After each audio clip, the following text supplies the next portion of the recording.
ఈ జీవేశ్వరుల ఐక్యత పొందాలంటే ఎట్టి సాధన చేయాలా, ఎట్టి ముద్ర వేయాలా అని మీకు సందేహం కలగవచ్చును. దానికి నివృత్తికి ఇప్పుడు తమోగుణము, రజోగుణము, సత్వగుణము, ఇది ప్రకృతి అంటారు.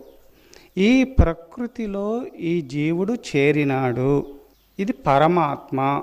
ఈ ప్రకృతిలో చేరినటువంటి జీవుణ్ణి పరమాత్మ వైపు తిప్పడము అనగా ఇది చిన్ముద్ర అంటారు. అనగా ఈ ప్రకృతిలో నుంచి చేరినటువంటి జీవుణ్ణి, ప్రకృతి లక్షణాలు కలిగినటువంటి జీవుణ్ణి ఈ ప్రకృతిలో నుంచి విడి అయి పరమాత్మ వైపు తిప్పాలనగా ఈ జీవుని పరమాత్మను ఐక్యత చేయాలా. అనగా జీవుడు దైవాకారాన్ని పొందాలంటే ఈ చిన్ముద్ర అవసరం. వెంటనే జీవేశ్వరుల ఐక్యత అనగా జీవుడు పరమేశ్వరుల్లో భగవంతుల ఐక్యం కావాలంటే